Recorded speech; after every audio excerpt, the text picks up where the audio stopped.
the offense did? Well, we didn't shoot it great, but we ended up shooting, I can't even see. We ended up shooting 47, I guess, and shot the three ball good. But I think the thing offensively that we did so poorly is our unforced turnovers again. I mean, that's 2 games in a row where we give, I think we had 18 in Ames and 16 today, where we just, for no reason, just turned it over. Bad turnovers too, and so I think if you take away turnovers, we were probably pretty efficient. But certainly that broke the game open, or fragmented the game. Where I don't think you could look too good when you turned over that much. And how much did those turnovers concern you ahead of playing a team like West Virginia? Well, they do all the time. Is there something wrong with this thing right here? There's an echo. Gary? But they turnovers obviously bother any coach anytime.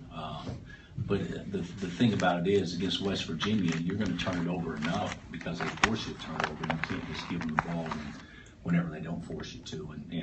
And tonight, I thought Texas played good defense, but our turnovers were bad ones, I thought. Bill, first, hi. Josh had 6 of those. How does that stack up in what you see in his whole game right now? I didn't think Josh had a good game today by his standards.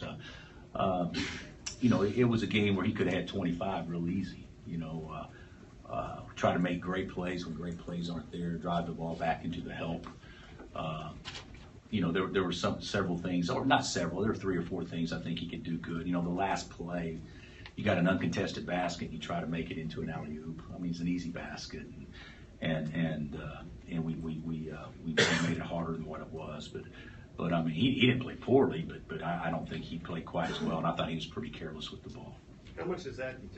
He has to just feel it. I mean, I know you snap your fingers, you love him to just know how to know when to do what. But where is that coming from?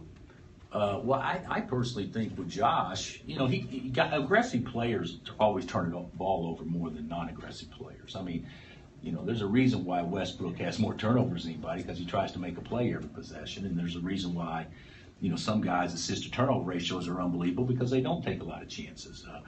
Josh is going to be a player that takes chances, and we want him to. But the thing about it is, with him, I don't think that he's picking his spots or did today. For instance, if you drive it back the direction where all the help is, or you make an easy play harder, which I think we do quite a bit.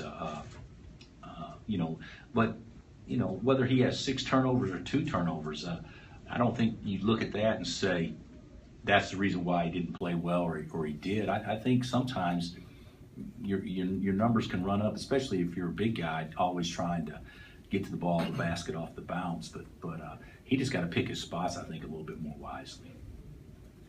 You guys have a knack for timely shots. I mean, anytime a team kind of makes a run, there's somebody, and it can be different guys that'll step up and knock down a big shot. Is that veterans? Is that execution? Is that mental toughness? What is that? I hope it's a little bit of everything. But Steve didn't have a big game today, but he made a couple of timely plays. Devontae didn't do. He didn't scratch the second half until the end, and that was obviously that was the nail, so to speak. And then different guys step up. Landon hadn't scored the whole game, but he makes 2 free throws. It kind of keeps it at 8 or 10 or 6 or whatever it was. So we have had different players step up and make positive plays when the game was on the line. Is there a frustration level with not putting your throat on teams, or is it just other teams reacting? I would say today we were so good early, you're not going to keep playing that way. Texas, we kind of staggered them early, and then the law of averages prevailed. They fought back, but still, it was I don't think you should apologize for playing somebody even for a 10-minute period if they're playing well. But so many things. You score at the end of the clock, or you score late first half, and then you give up a second shot basket. There's so many momentum plays that good teams, to be honest, don't do, and we certainly haven't quite conquered those things. But I would give Texas credit. I don't think we played well. I thought the second half was very fragmented. no rhythm, which I think probably played to Texas' favor, and we didn't ever get much rhythm second half because there's a lot of stoppages. But I didn't think we played poorly. I just don't think that we played great. Devontae had 15 on just 7 shots in the first half, and then didn't look like he was looking to score in this I know. second. Would you like to see him just? Yeah, it's happened too often. You know, he's had several games where it's one half has been polar opposite of the other half. Now he didn't play bad the second half, but he didn't put himself in position to score near as much. Whereas the first half he was looking for a shot, but he made a big one there when it counted, and certainly you get a guy that has 18 points and 5 assists and no turnovers. You're not going to say that that's a poor game. I mean, obviously that's a great game, floor game, but he had the chance to really have a big night tonight, and just didn't seem near as aggressive the second half. Bill, what about Jared Allen? Yeah, there's a reason why we won. He was the best player in the game. Obviously, 22 and 19 as a freshman, and Landon played sick the whole day, and he did his best to hold his own in there, but certainly his length gave us problems, and his offensive rebounding, he was really, really good. But he's a terrific talent. Josh said kind of the plan was to trap him when he was in the post. He did have 6 turnovers.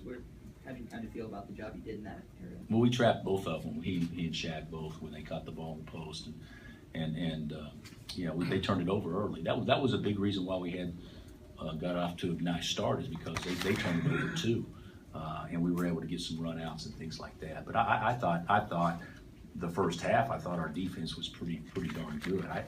Second half, it wasn't like they scored more points, but I didn't think our defense was near as intense the second half.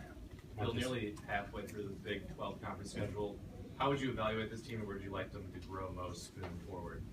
Well, we got 2 more games to get to halfway, but we're almost there. And I think that we played pretty well consistently. I think that's one thing about our team. We've been fairly consistent. I still think there's another gear we can go to. I still think there's another big step. I don't think we're all quite on the same page yet, like championship caliber teams have to be in order to have success late. But I mean, we're not in a bad place by any means, but we're in a place that I think there's still improvement that can be made. Coach, you have a really tough stretch ahead of you on the schedule with West Virginia, Baylor, Kentucky. What do you want to see out of your guys over the next 3 games? Well, I would even take it further. I don't know who we play after the K-State game, but you're looking at West Virginia, Kentucky, Baylor, Iowa State at K-State. So those are all games that are obviously winnable and losable games. It's nice. We can't be in a better position than we're in right now, but if we, it would be nice if we kick it into another gear, because if we don't, then we'll be looking 2 weeks from now, looking at the situation saying, okay, it's anybody's race. And it still is anybody's race, but certainly we put ourselves in a decent position. Now we have to capitalize on our efforts so far. And we've always had teams that perform well in stretches, and we had teams that didn't perform well in stretches. And this is a stretch that is probably about as tough as we've had since I've been here, I believe.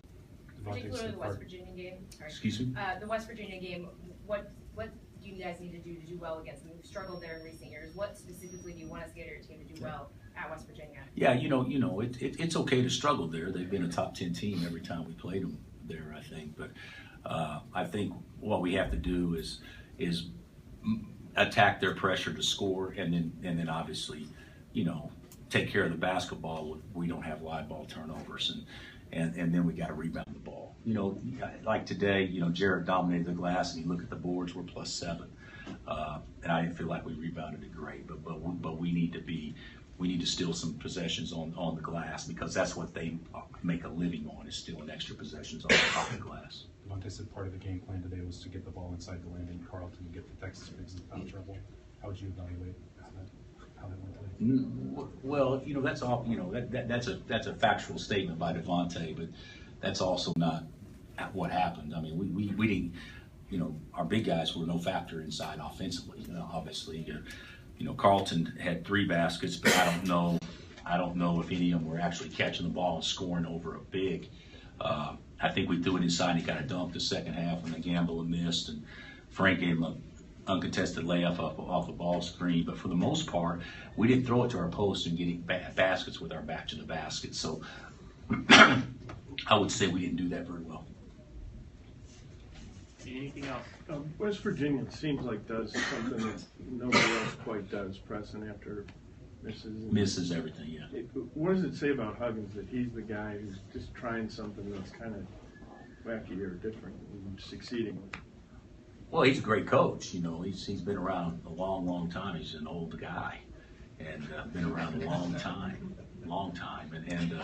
But I tell you what he's done is he got with Kevin Mackey, from what I understand, Cleveland State, and has kind of gotten with him, and over time, and said, you know, we probably need to play a little different at West Virginia because of the personnel that we can recruit, interchangeable parts, and you know, he does it. They do it as well as anybody. But you know, I think the world of him as a coach, and he's a good guy, and certainly you're right. He does it different than anybody else. But I think if you look back at his Cincinnati days or whenever, he probably did it different than everybody else too. He certainly put his own style and how they're doing things.